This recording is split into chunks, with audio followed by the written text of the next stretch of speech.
Yep, I'm properly fired up. Yep. Brady Desjardins used to smile. That's the most amazing part. That's awesome.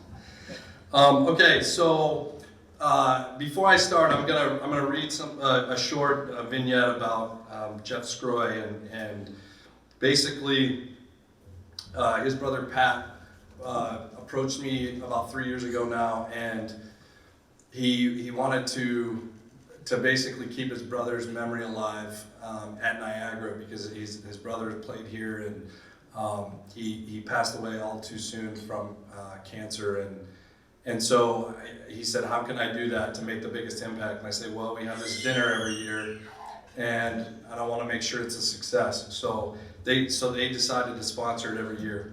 So that's why we continue to honor him and talk about him with regard to this dinner. So it's our honor to hold this year's Niagara University Baseball first pitch dinner in memory of Jeff Scroy.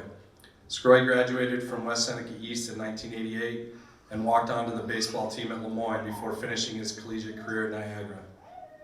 Scroy was a Purple Eagle through and through, finishing his college baseball career with an all-conference season and graduating from Niagara in 1992.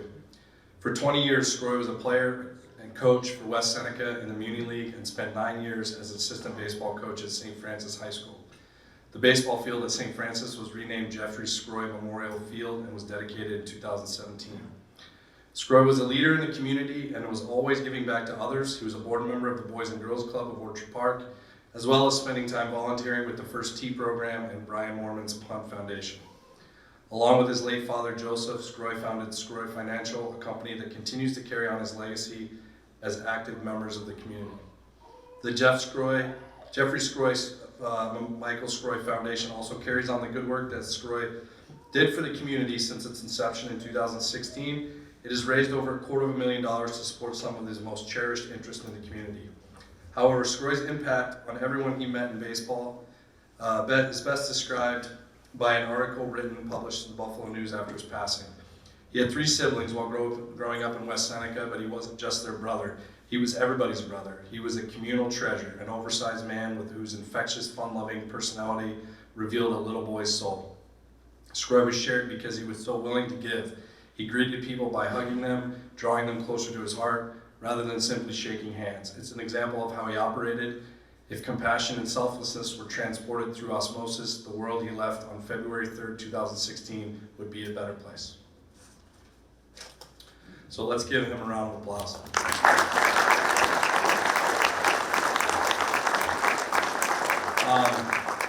So I want to thank everybody in here. It's just such an honor. The first pitch dinner, the primary goal of this dinner is to honor our players, past and present, and even future. We've got some future players in here. And the whole idea is to get the families together, to get the supporters together in one room, and just see, really, my goal is so everyone in the community that wants to attend this can just see how wonderful the guys are that I get to coach on a daily basis. I'm so lucky. Spat and I, this is what we do. This is our lives, and we are so lucky to be surrounded by the quality of young men that we get to coach. And you can see that when you interact with them or when they speak about stuff like this. I know we've got some guys with some journeys here, and it makes me happy. It gives me a good sense of just satisfaction to see that and to hear that guys that have gone other places and been everywhere can come here and feel like this is the home they never had, or that this is what they truly wanted out of this experience. That's what's really important to me, is for the totality of this experience to be everything that they wanted when they decided to come here. So I want to thank all you guys. I want to thank the parents. We couldn't do this without you guys. I really, really appreciate your support. I'm just flabbergasted by it every year. Many hands make light work, and our parent group does a great job of that. I'd like to thank Father and Simon for their support. We were outside today. we went outside and practiced on the field today. We had an inter squad. Without Father Marr and Simon greenlighting the Bobo Field project 5 years ago, 6 years ago, we would not be outside today. If the weather, the temps would have been fine, but the field conditions would have been too poor on a natural facility. And and we had tried for a decade to get that done and to get that project going, and it was their green light that finished it, as well as the support of a couple of other alums up here that graciously gave to the project to make sure that happened as well. So just so grateful that we have the support we do here at Niagara. I want to thank Mike Jeswald for facilitating this event. He's an unreal event coordinator, concerned for how everything goes, and I really appreciate that, as well as Kyle. Kyle's the best video guy in the nation. All right, so don't blame the mic problems on him. It's but the videos.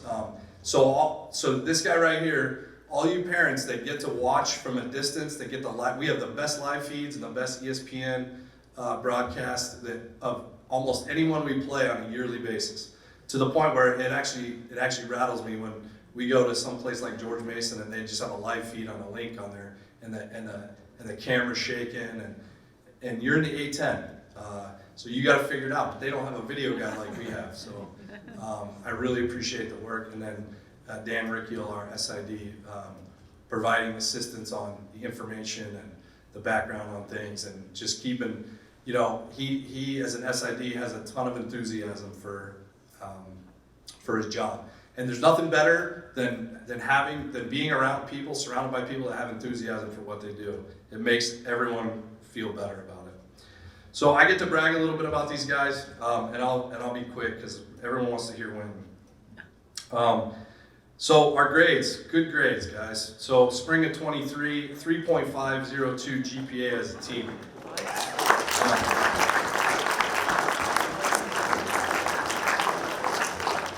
That's as a team, right? That's everyone.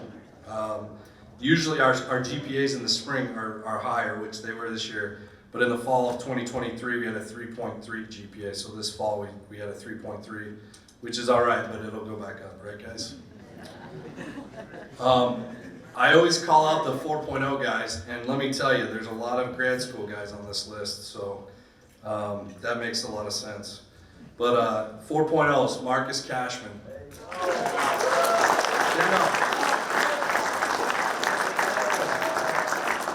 Blake McMillan.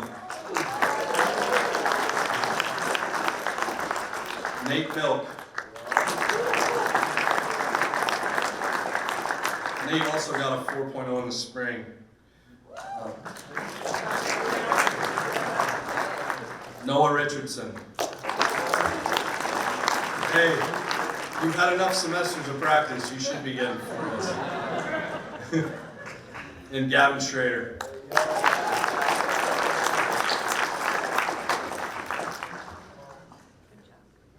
So this fall, we had two different community service events that we did, and we've done these for a couple years now, and I really enjoy our guys doing this, and I go with them on the Habitat. We do Habitat for Humanity. This year we worked on two different properties. The first day we split the load, and we did a lot of really weird, busy work. But we took it on with enthusiasm, and I think we got some stuff done. I don't know, it didn't feel like it at the end of the day, but it was very rewarding. This is probably the third, fourth, or maybe fifth house we've worked on in Niagara Falls, and I really think that it brings us closer to the community when we do that. Guys get to see other parts of town that maybe they wouldn't see otherwise if I didn't force them to turn on their GPS and go down there. And it's really rewarding to see the good that we can do in that, and we're going to continue to do that. I'm really proud of the guys for that. The second property we worked on was, I think it was busy work, guys. What do you think? The second day, yeah. We raked leaves for hours, and we moved some brush, but we cleaned up the neighborhood, and it was the beginning of the leaf falling season, so I'm pretty sure the leaves fell again, I don't know how much of a dent we made, but it was rewarding nonetheless. We got to see the what was the neighborhood we were in? What is it? Echota? Yeah. It was awesome that it's one of the oldest neighborhoods in the country that had electricity. One of the first neighborhoods in the country that had completely electric infrastructure. So it was really neat to be down there and learn that. And then finally we did learning literacy through movement, and that's where our guys go to the community center in town and teach kids baseball and movement and stuff. And we help Mrs. Wagner do that. She's here too. So thank you for getting us to do that. She hounds me a little bit. I'm not the best at emails, if you guys haven't noticed that. So yeah, everyone knows. I might need to start answering them when it gets around. Okay, so without taking any more of your time, guys, what we're going to do is we've got a short video to introduce Wynton, and then he's going to come up and speak. I just want to say, that from my perspective, I'll give you a little insight into how he ended up here. I had a junior college coach who was a buddy of mine, and he had seen him while he was doing camps and whatnot on the West Coast, and this guy would call anybody. He would call anybody, and he was talking to Wynton, and he calls me out of the blue and he said, "Look, I got this kid in California who I think would be a good fit for you. He doesn't want to go to junior college. I've been talking to him a lot. Here's what he's got going on, and so give him a ring." And so I started doing research on him, and at the time we were not very strong as assistant coach, and the team was not as strong as we would like. And I did some research on him. I see he's dribbling through the lane. He's playing he didn't have any baseball video online. It was literally just basketball video. But he'd leave 2 feet and dunks the basketball, and I was like, well, if nothing else, he'll be the most athletic guy we have. So we took a chance on him, and we were lucky enough for him. He just wanted, I don't know, he will tell you this, but he seemed like he just wanted somebody to want him and believe in him, I did. I had to do a lot of talking to the head coach because we weren't able to see him in person, and really we just made phone calls, and I was showing Wynton the notes today that I took from the coaches that I called on his behalf and what they had said about him, and I still have them. And I think it was just a perfect fit, and I know that he left and came back, and he can tell you about his story, but him believing in Niagara, and he was the first kid that we got drafted with me as the head coach and Spat and whatnot, and that changed a lot because as soon as you get a guy drafted, then all of a sudden it's possible, and it had been a while. So him believing in us and us believing in him led to him arriving here, and him arriving here was one of the best things that happened to our program when it happened. And I just can't be more thankful. He comes from a great family. He's one of the best human beings I've ever met in my life, and I'm honored that he's here, and I'm very thankful that you guys get to listen to him speak. So thank you guys. Thanks for everything, and enjoy the rest of the night. I'm going to the major leagues.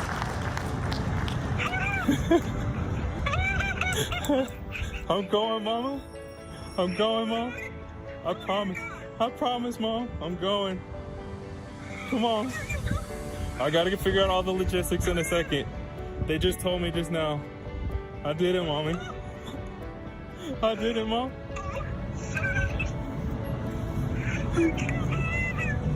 I love you so much.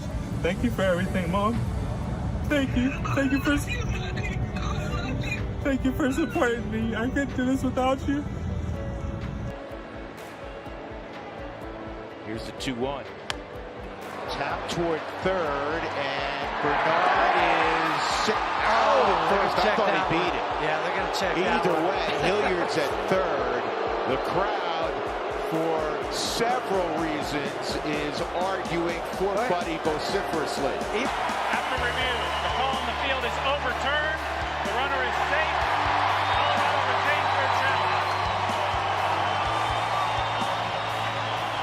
with one of the happiest reviews in the history of Coors Field. Another aspect of Wynton Bernard's tool chest as the ball is being authenticated is Wynton Bernard runs really well. He takes off and no throw, and Wynton Bernard in his first major league game has his first major league hit and his first major league stolen base. Good call, Drew. To the food chain, home averages come way up. This is clubbed to center field, plenty deep enough to get Bernard home. Thomas makes the catch. Bernard will stride home. His first major league run makes it 5-3 Colorado, and the crowd erupts again. Look at that dugout.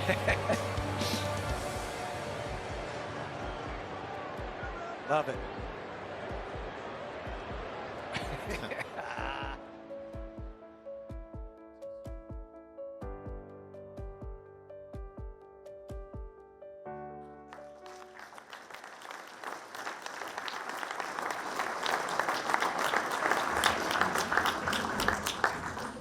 Everybody hear me? All right. Pleasure to be. Everybody hear me? Yeah. All right. Just making sure. It's a pleasure to be here. I'm so happy. Can I raise this a little bit? Let's see how I can do this.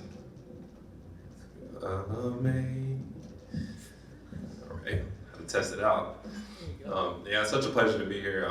First off, I want to thank Niagara University for having me. Obviously, Coach McCoy. This is amazing that I'm coming back to my college campus, and I just want to share my journey with you guys. I think the biggest thing for me is everybody always asks me in my story, like, how'd you never give up? And what I found out in life is a lot of us are going through the same issues where people tell us we can't do something, or the world's saying like, oh, you can't do this, you can't do that. So then we want to say, yeah, I can't do it. But I feel like I've had a lot of people in my life who blessed me with positivity, and I just want to share that with you, whether you're a player, whether you're the father, whether you're a parent out there, just everybody, kind of share my journey, and you can kind of see yourself in my shoes. So I'm gonna start this thing off. I titled it "When the World Tells You That You Can't Do Something, What Tells You That You Can?" And it's about never giving up. Might need a little bit of water too. My boy right here, my best friend right here, he came with me, Jeff Calhoun. He's my right-hand man. We're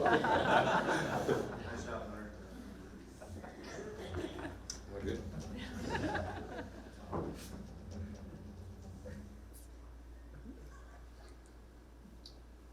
All right, that's me right there. See the smile? So I started playing baseball at age 8. I was absolutely terrible. When they said, this guy can't hit, I was that guy. I didn't know what I was doing at the plate, and 8 and 9 years old, my dad was like, we gotta get you in something. So he took me to batting cages every day when I was 10, and I ended up making the all-star team when I was 11. So all the hard work kind of paid off. But when I made the all-star team, the first coach I ran into, he told me, he said, well, we have a lot of good players on this team. We don't think you're gonna be good enough to play. And I ended up leading the league in hitting, and I was really confused at the time, going, I'm leading the league in hitting, and I'm not good enough to play on the all-star team. And he said, well, you got another year, when you're going to be 12, so you'll be able to play then. So I played my 12-year-old year, had a really good season, and the next year I played travel ball at 13 years old. So I'm 13, and I go out to try out for a travel team, and there's another coach who says, hey man, he's like, we got a lot of good players in front of you, but you're not good enough yet, so keep practicing. So I kind of went from being like one of the worst on the team to being one of the best, and then I was still getting cut, as I got older. And I'll put those quotes up there, just so you guys can see, ever since I was a kid, people were telling me I couldn't do something. So I ended up playing travel ball 13, and then that led me into high school. For everything that negative happened in my life, there was always someone positive to give me positive reinforcement.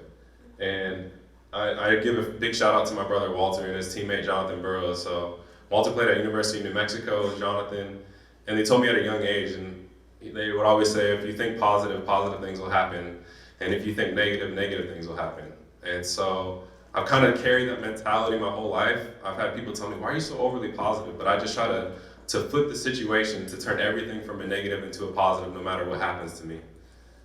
So here I go, I'm starting my high school career. Freshman and sophomore year, I'm playing baseball and basketball, and by the time I'm a junior, I'm kind of trying to pick one sport, right? So I ended up playing JV as a junior for baseball, and as you guys know, if you're supposed to be like one of the top athletes in the school and they got you on JV, it's kind of embarrassing. So I'm playing JV, and I was kind of getting fed up. I'm like, you know what? I want to do a varsity sport. Let me go out for track.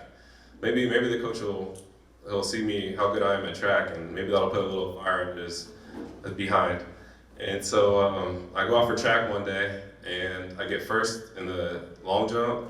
I do the high jump. I don't even know what I'm doing. I'm just kind of winging it, and I get first in the high jump, and I did the 100-meter dash, and I got first in that. So I'm all pumped about it. I'm like, man, I'm playing a varsity sport, you know. All the girls are starting to flirt with me a little bit. Hey, were you that guy who got first and everything? So I'm all hyped about it. I come back the next day to school, and the baseball coach, he goes, well, what do you think you're doing going out for track? And I said, well, I just wanted to play a varsity sport.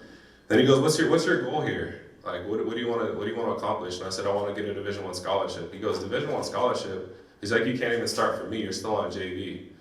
And that was like a big moment in my life too, where I had someone else being extremely negative. And if another person hears that, they're gonna take it the wrong way. And I was like, you know what? I'm determined to prove this guy wrong. So I ended up playing a couple more games, and I hit a couple home runs, and he eventually called me up to varsity, so it worked. So then I was going into my senior year. I never had a college scholarship yet. I'm looking at different schools. I was getting recruited by some big schools out west, like USC and Oregon, Gonzaga. All these schools were calling me, and it was like they would be interested, and then a couple of weeks later they wouldn't be interested. So I didn't know what I was going to do. I said, you know, maybe I'll go to junior college. So I decided, I was like, I'm just going to go to Riverside Community College. And I know Coach Mack was telling you guys a story of one of his junior college friends, but he called him at the last minute, and it had to have been late June or July. And I get a call from Niagara. It's Coach McCoy saying, hey, Wynton, we want to offer you a baseball scholarship. And the funny thing is, I didn't know that. Well, he hadn't seen me play, and so he kind of told you guys. He literally saw some of my basketball highlights, and he was going, "This kid is pretty athletic." And so I was really interested. I told my family that I really wanted to come, and let's talk about it. So he calls me the next day. I answer, "Hey, Coach McCoy." He's like, "Hey, man, I'm sorry about this, but you're not the player we were really looking for." And I was like, "What? This is so confusing. I'm about to travel halfway across the world, or not the world, the country, and you offer me first, and then you take it back." So I was like, all right, I guess it's gonna be Riverside. I didn't really want to walk on at USC or Oregon. I wanted to go somewhere I had an opportunity to play. And I get a call a couple of days later from Coach Mack, and he offers me a scholarship again, and he goes, "Yeah, you are the player we were looking for." So I talked to him about it, and all my family. And I remember he told me, he's like, "Yeah, it's only like 2 hours away from New York City. Like all our players go there all the time." Come on now. I did not go there one time all of college. It's about 5.5 hours away. And then I was like, "Well, I'd really love to see the campus." And he was like, "Yeah, you probably don't want. I don't think you wanted me to see the baseball field." So I didn't ever get to see the campus, but I ended up coming, and that was probably one of the best decisions of my life, because look at all the opportunities it brought me. So, Coach Mack, I've thanked you a million times, but I'm never going to stop thanking you, because you gave me a chance that if you wanted to. And part of that story was, I think my high school coach, when he talked to Coach Mack, he didn't give me any good reviews. He was like, I don't know if he was necessarily saying a lot of bad things about me, but he was never saying anything good. So that's why Coach Mack originally offered me and then took away my scholarship, and then he talked to more coaches, so he re-offered me. And so this was a quote from my father. You know, I was kind of nervous going all the way cross country, and he used to always say, "If you pray, don't worry, and if you worry, don't pray." And that gave me a lot of comfort. Like anything I go through in life, like I don't have to worry about it. I just keep praying, and good things will happen, right? And I was also introduced to a verse around this time. It's Jeremiah 29:11. "For I know the plans I have for you to prosper, plans to give you hope in the future." And I carry that with me, you know, like on my bats and everything. It kind of gives me a lot of comfort. So here I am showing up to Niagara University my freshman year. That's me and my father right there. So freshman year I show up and wow, I was like, this is it right here. It's summertime, it's probably September. I'm like, this is the life. And 2 months later I was in for it. I go, oh my goodness, it is freezing. I never forget, I went to campus. I'm obviously from San Diego, if you guys don't know. So I go to, the first time it snowed, my mom was just like, baby, you gotta layer up, you gotta layer up. So I was like, all right, mom, and I called her, I was like, mom, it's snowing here, it's snowing. She's like, layer up, layer up. I wore 6 layers to class, 6 of them things. So I show up to class and everybody's like, you don't need that many layers. I'm over here taking it off. The professor's like, what is this kid doing? And girls are making fun of me like, you only need 1 big jacket, you don't have to layer up that much. But it was my first time in the snow, so I was trying to get adjusted, get used to everything. I had a really good freshman year. I hit like 290, hit a couple home runs. Coach Mack was starting me, and I was just having the time of my life. And then about 10 games going into, sorry, it's gonna be a little emotional, guys. I'm just getting you prepared, but I got a call from my brother during an accounting final, and he told me that my dad had a stroke. So at that moment, I said I gotta rush home and get home, and it was terrible. I arrived at my house. We went straight to the hospital. My dad, he couldn't even recognize who I was. And just having that feeling of like, you know, who is this? My mom was saying that and he couldn't recognize who I was. It was really emotional. So I figured that I should probably try to stay home for my next year of college just to help take care of everybody. So I stayed at Riverside Community College 2010, and that was a really good year. It was just, my dad was still able to see me play, but he wasn't able to come out of the wheelchair. And so my ultimate goal was to get a scholarship like close to home. And I think I told Coach Mack this, I was like, if I'm going back to the East Coast, I'm not gonna go to the South or anywhere, I'm coming to Niagara. It's just if I get a scholarship to like San Diego or USD where I can be with my family, that's what I wanna do, just to be around everybody. So I had an opportunity to go to Bellingham, Washington for summer ball, and I told my dad at the hospital, I said, hey Dad, I'm leaving to go to summer ball, and I'm gonna be back. I'm gonna get this scholarship to San Diego State. They're recruiting me right now. They really want me to come there. They just want to see me play a couple games. I have to do a couple more classes. So he starts crying he doesn't say anything, he just starts crying. So that was really emotional for me. I'm like leaving for baseball, and he really wants me to stay. So I show up to Bellingham, Washington. That's where I get to meet my best friend right here, Jeff Calhoun. We start playing together, created some memories. Everything's going well. I'm checking in with my father every day, and my mom. He seems to be doing fine. And then all of a sudden I get a call on June 3rd, and my brother says, he says, you need to come back home. And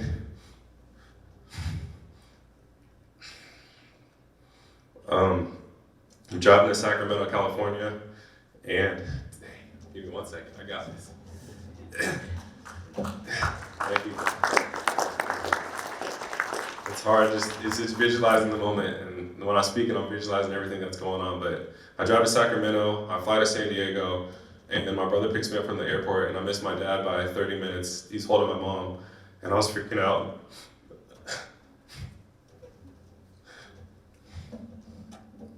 I was just hitting the ground. I couldn't believe it. It was a really emotional time.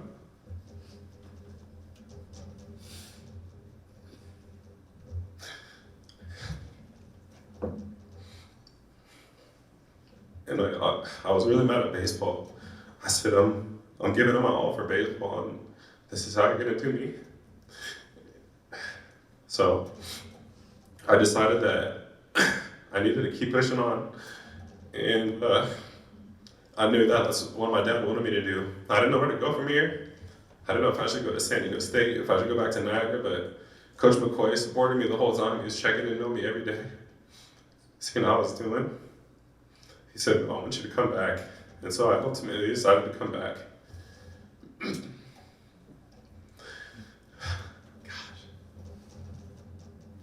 All right, when I was in practice in my room, I was not crying, so I don't know what's going on right now.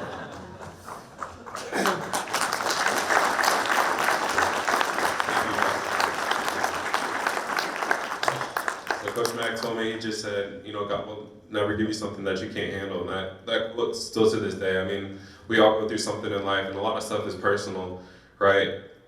There's more stuff that I'm not showing in this slideshow that I've been through, and I always listen to Coach Mack's word that, like, I'm able to handle something. God wouldn't have put it on my plate if I couldn't handle it.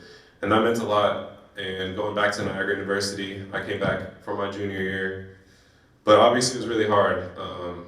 I was dealing kind of with a little hip injury in the fall, and emotionally I was just drained. I didn't know how to handle everything. I had a good support system around me, and I'm thankful for Coach Mack because he was still playing me every day. He believed in me. He told me I had the talent, and to see someone struggle like that, I hit 230 my junior year, and he said, I want you coming back for your senior year, and he gave me even more of a scholarship. Like, that's how much he believed in me.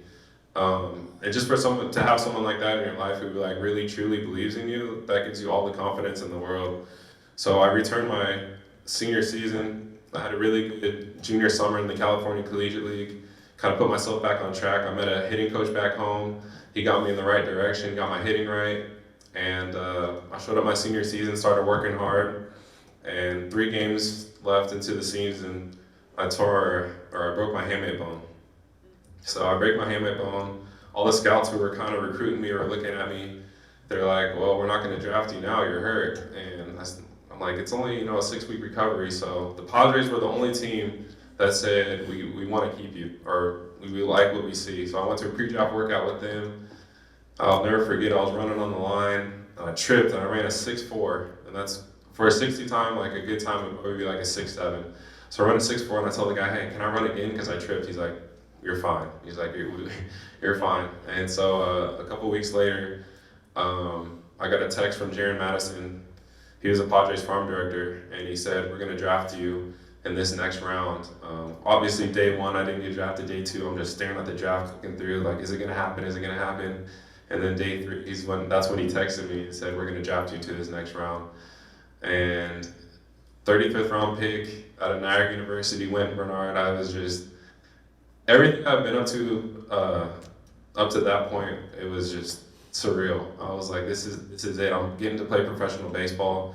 I had some of my own teammates kind of hate on me. They would ask me, what are you doing next year? And I would say, yeah, I'm going to play professional baseball. And they're like, that doesn't happen at Niagara University, or, you're probably not, you need a job in accounting or something like that. But I told them that's my dream, and people always want to hate on your dream because they can't see themselves doing it. So I was happy. I had obviously positive teammates too. This is just, one guy in particular who was kind of hating on me, but I was glad I was able to shut him up. This is from one of my favorite books. It's The Alchemist. People are capable at any time in their lives of doing what they dream of. And this hits a long way, especially at this time too, because like I said, a lot of people were saying that I couldn't do something, and I was able to prove a lot of people wrong, including my high school coach, some of my classmates and teammates, and even people in high school were saying, I know you guys probably saw the quote, they're like, baseball's a white man's sport. And just hearing that as a kid, you want to hear that, and they're like, oh, well, maybe I should be playing basketball or football. So it happens, stuff happens to everybody. So here we go. I signed in 2012 with the Padres, and it's my first time in professional baseball, just having the time of my life. I'm not doing too well. I was a late round pick, and it's a little bit harder for the late round picks. They like to give opportunities to the first round guys. And then the next year I play a full season. I'm kind of bouncing around to 4 different teams. And I started working with Phil Plantier. He's a hitting coach down in San Diego. He was the Padres hitting coach at the time. And he really saw a lot of talent in me. So he was working with me. He's like, you're going to be really good this year. So working hard. January 21st, about a month before spring training, Padres released me. I could not believe it.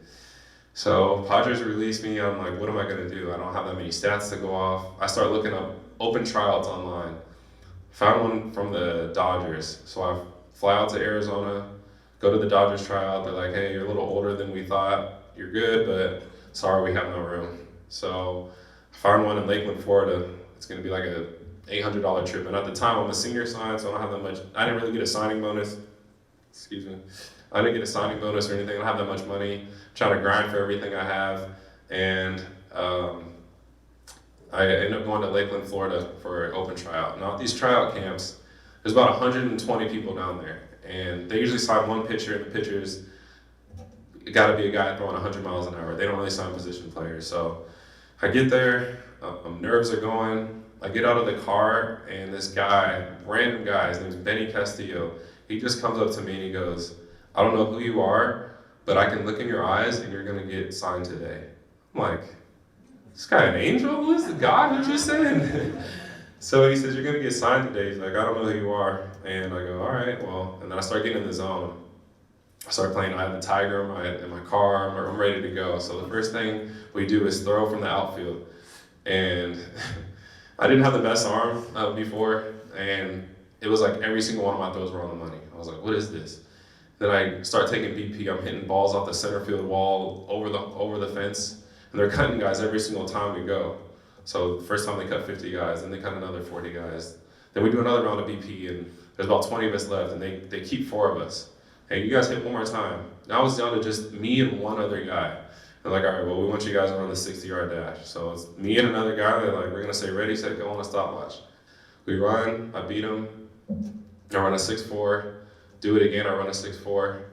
They're like, "All right." The guy comes up to me, he's like, "Just hang tight. We just got to check a couple notes on you, see if everything checks out."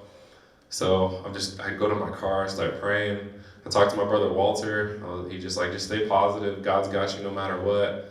If you don't make it, something else good is going to happen. And if you do, let's get it.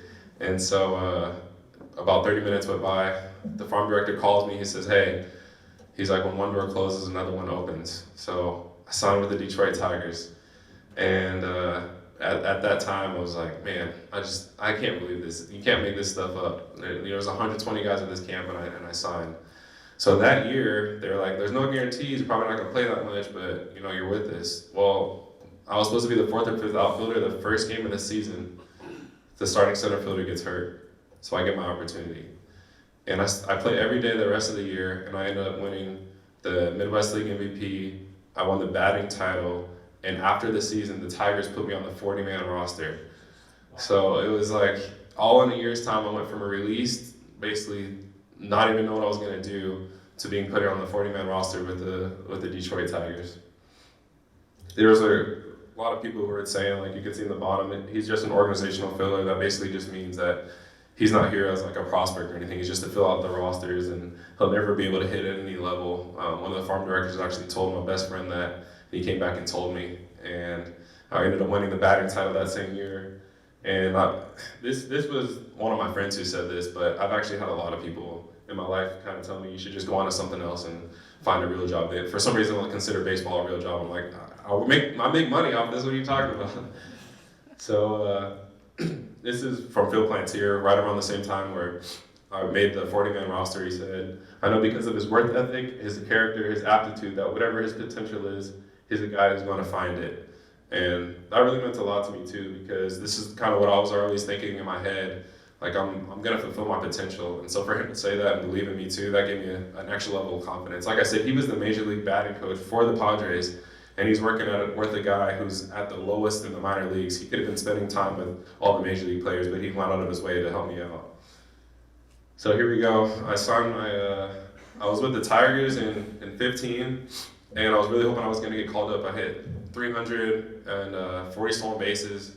They didn't get called up at the end of the year. I'm literally waiting in my locker for something good to happen, and nothing happens. 2016, they took me off the 40-man roster, and they sent me to AA, and I didn't have the best year, but the next year the Giants called, and they wanted to sign me.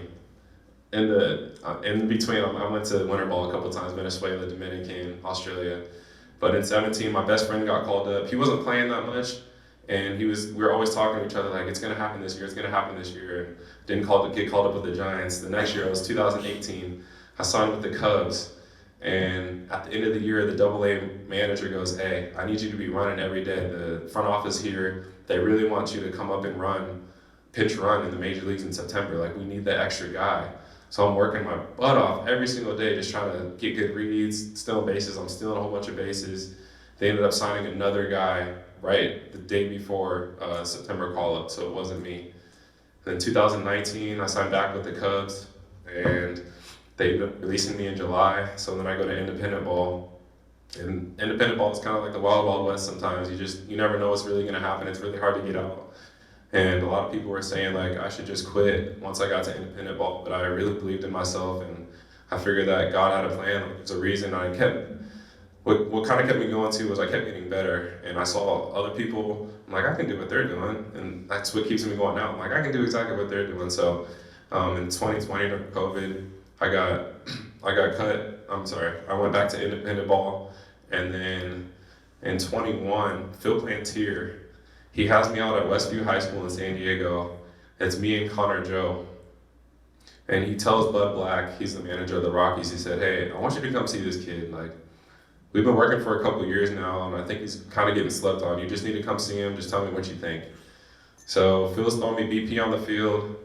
Bud Black is there, and he kind of goes, I like this kid. And he comes up to me. He'd met me before about 8 years ago. He kind of remembered a little bit, but he said, hey, there's no guarantee, but I really like you. I'm going to talk to the front office and see what they say. So I get a call from my agent the next day, and he said, hey, I don't know what you did, but the Rockies want to sign you. So getting out of independent ball in itself was that was very, very extremely hard. So I signed with the Rockies in 21 and kind of had a mediocre season. I started off really hot, but was kind of going through a little things personally towards the middle of the year and kind of flopped a little bit at the end. So I said, you know what, I need to rededicate myself to my swing again. Let me learn some new things. I learned some new things in Mexico when I was down there. And I texted the farm director. I just went out of my way. I've never been shy to reach out to people. Like, I think that's what it takes sometimes. Even when I was trying to get into colleges, I was reaching out to everybody. But I was reaching out to teams, and the Rockies in particular. I texted them back and said, hey, I really made a lot of changes in Mexico. Can you please just give me one more opportunity? I really want to show you what I can do. And it was getting late. I mean, it was already almost February, and spring training was about to start in a week. And farm director kind of said, well, I'll see what I can do. But he's like, you gotta come back with noise. And that's exactly what I did in 22, which I want to touch up on in 1 second. I want to walk you guys through a little bit. But I ended up playing with the Rockies in 22, and then in 23, I signed with the Blue Jays. I was sent to Buffalo right here, go Bisons, and then I went back to Albuquerque in AAA, and then most recently I signed with the Chicago White Sox. So here's a couple quotes too that people have always said. He's too old. He's not going to get any better. Like I said before, you might as well retire independent ball. And 35th round pick. He's a senior flying. He's never going to make it. So I wanted to talk to you guys about the call up. All right. So this is 2022.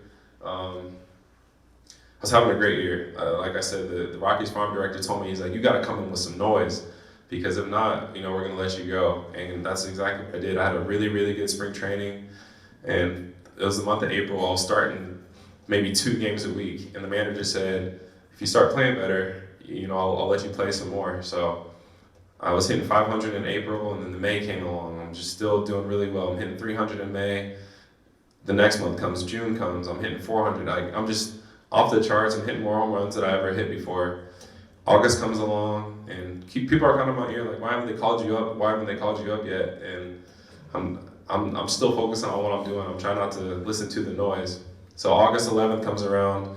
I'm at my locker, and my coach or my manager calls a meeting. He said, hey, we got a meeting. So I'm getting ready for the game. My pregame routine is always take a little nap, get some good food in me.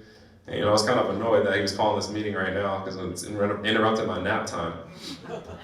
And he goes, all right, I want everybody to stand up. So everybody stands up in the room. He pauses for a second. He goes, after 11 hard minor league seasons, Wynton Bernard is going to this show, boys. And oh my gosh, the whole place, we erupted. We were crying, we were laughing, we were screaming. I'll pick up my Dominican teammate. He's like 6'9". I'm throwing him around the room. Like, we were just having the time of our lives. And it was my call to go to the big leagues. And I wanted to show you guys a little clip of me like going to the plate for the very first time. But I think it's so emotional just because of everything I had been through. And if I had given up a long time ago, even from my 8 years old or throughout high school, through college, like none of this would have ever happened. So I think that's why I was so emotional. This is actually a song I made here at Niagara. It's called Memories. Y'all can look it up on YouTube. But at the end of the song, I made this in 2012, and I said one thing is I'll never give up. I'll forever remember who worked hard to get me here, why I'm here, and what I can become. And this was my debut day. Obviously, a lot of important people. You see my brother up there. You see my best friend right here. This is Coach Quintero back home. You got my mom, my brothers, Coach Mack on the left, and here's my family right here too. It's like through everything I've been through, there's always been my family as my inspiration. I've looked up to Michael Jordan because I like his antics, and that keeps me in that relentless mindset. But I've always placed people in my life to keep me pushing to where I wanted to be, and so that's my biggest support system, is my family.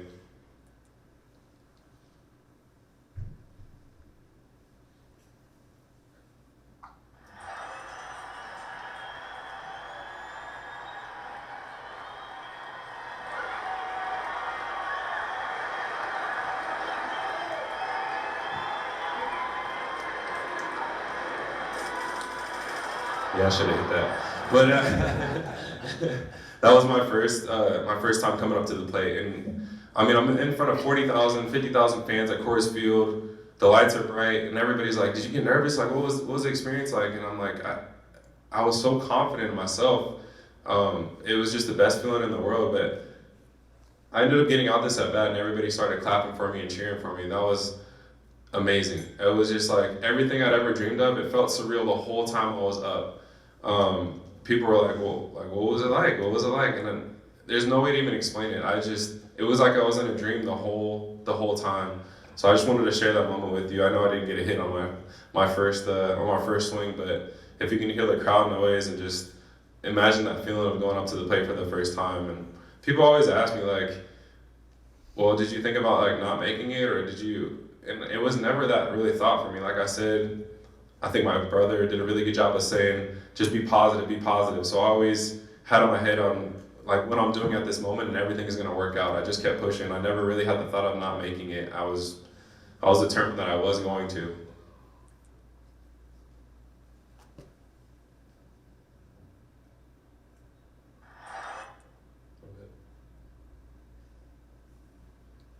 So this is a pretty, you don't have to play this one. It was just an interview with my mom. Go ahead, play it. Let's watch this.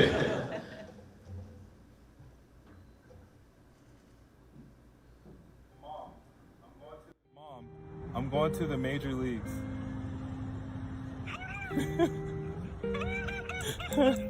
When Wynton Bernard found out he made it to the Colorado Rockies after 10 years in the minor leagues, he instantly called his mom, Janet. Well, you worked hard. You deserve it.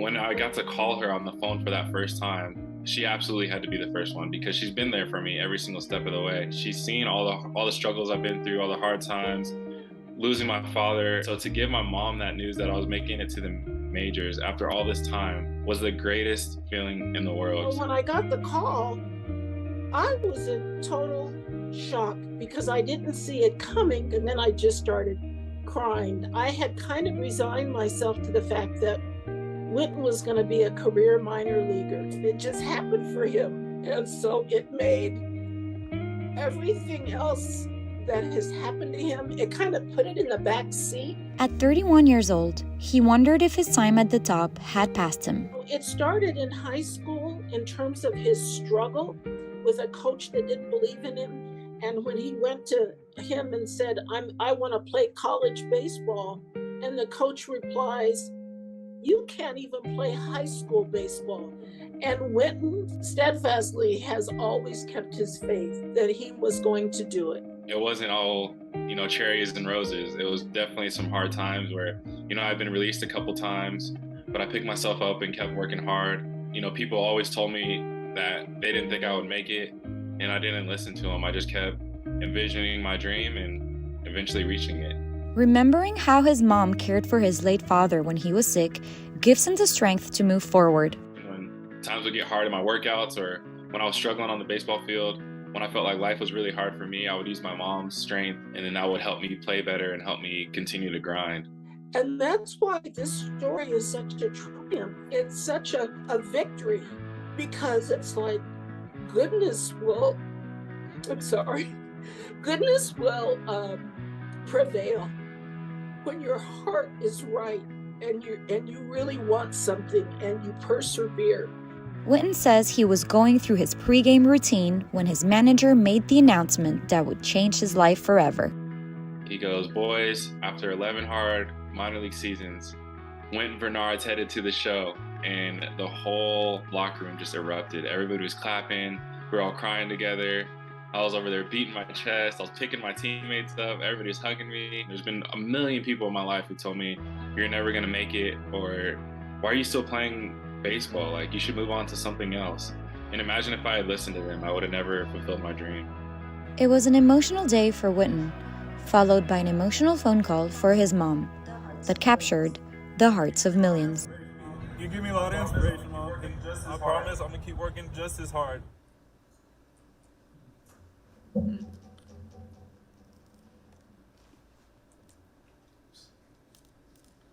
need that last slide.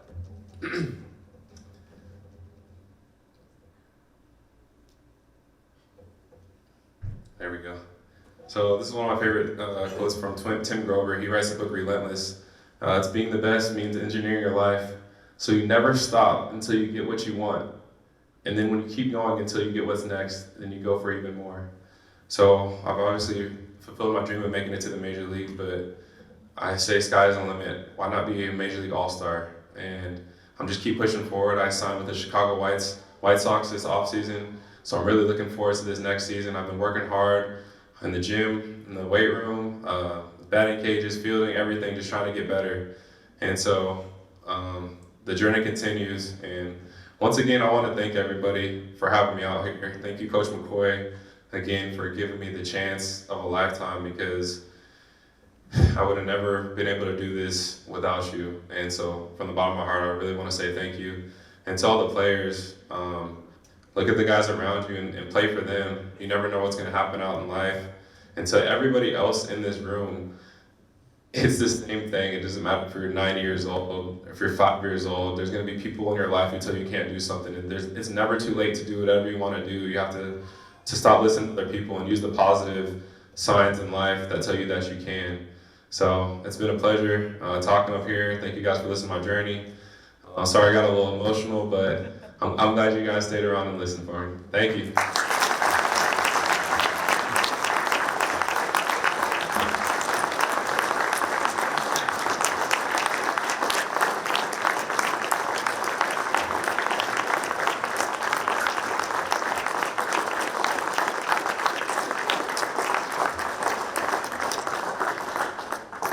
Wynton, you weren't the only one getting emotional in the room tonight at that part, just so you know. It's been a pleasure to be your MC tonight. We have just a few more things on the program. I do want to say just a couple things about Wynton. As Simon introduced me before. So my name's Tom Burns. I work at Niagara University.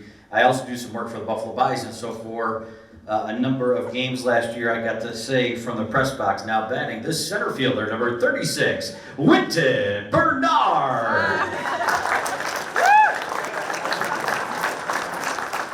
So it was good to work together. You know, we worked together. We both worked for well, you were working for the Jays, I was working for the Bisons. But as a baseball person, and everybody in the room knows this, just a quick anecdote.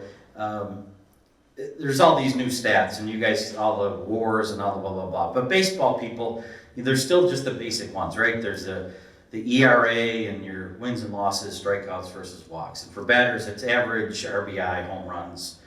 And that's what I look at. I did some little research the other day. So I'm going to read some names to you. Robin Yount, Miguel Tejada, Alan Trammell, Carl Yastrzemski, Yogi Berra, Ryan Sandberg. All have a career 285 batting average. Wynton Bernard has a 286 career MLB batting average. Adrian Beltre, who got called to the Hall of Fame this week, has a 286. So you and Beltre have the same Major League Baseball batting average. But yours is going to go up from here. We know that from there. So another round of applause for Wynton Bernard.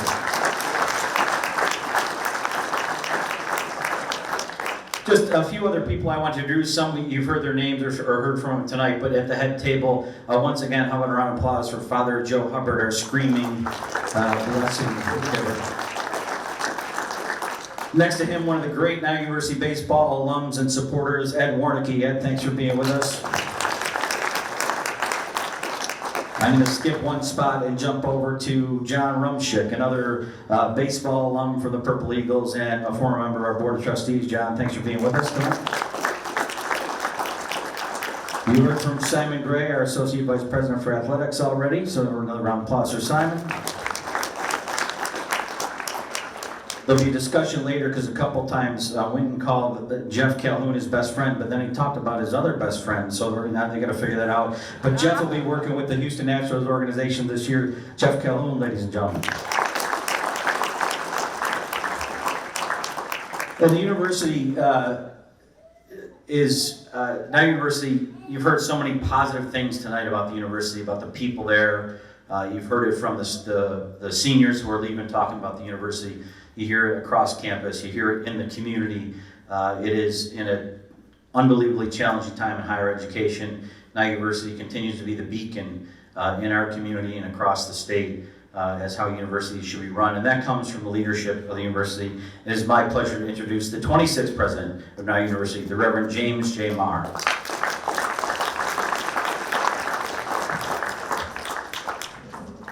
Thank you, Tom. I wanted to, goes without saying, but I think it should be said, thank our Associate VP, Simon Gray, for his leadership and his team who's here. We also have some of our athletic staff and some of our academic support people sitting in the room tonight. So I'd ask them to please stand to be recognized.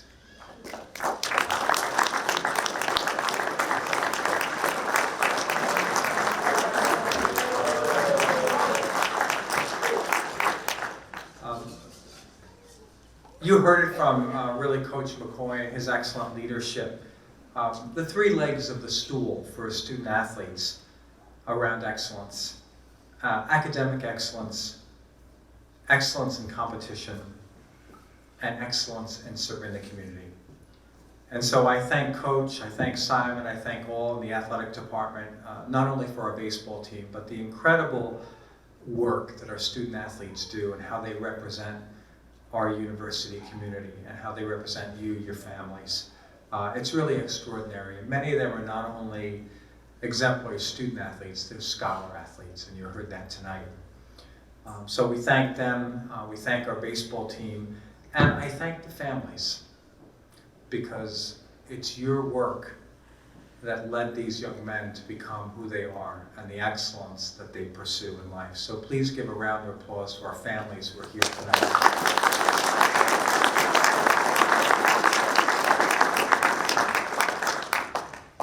Last night was a special night for Niagara University, for athletics, but for Niagara University. A nationally televised ESPN game in the Gallagher Center gave us a chance really to show the nation the front porch of the university, but also a look in the house. I sat with a developer last night at the game who has 2 hotels in Niagara Falls and is from Niagara Falls, went to Niagara Falls High School, and truly believes in the potential of this region and in the city. And he said to me, you know, Father, I just have to tell you, I love your students. We've had them intern at my businesses and my hotels. I've hired them. They get to work and they're here to work. They have their career goals. But you know, the greatest thing about them is that there's no task that I ask them or my staff asks them to do that's beneath them. No task. Researchers call what Wynton Bernard lives and exemplifies, they call it grit in life. And what they tell us in the research is that people who demonstrate grit in whatever way or walk of life, whether that's pursuing an athletic career or a career in general or overcoming illness, is that that's the determining factor for success and happiness in life. Following your passion, never giving up, staying positive. Wynton, we thank you for your living example, not only for being a baseball player and a professional, but for the man you are. You live the spirit of St. Vincent de Paul and grit and faith and perseverance every day. Thank you for being with us tonight.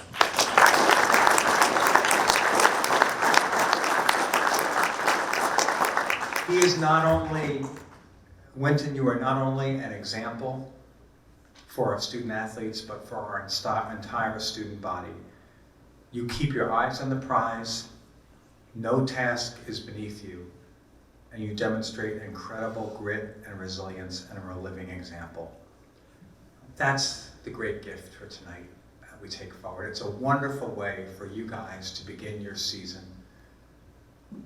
And think about that every day, not only on the field, in training, but in the classroom, in the type of people that you are, being positive, being a good person, making a difference in the lives of the campus and the community.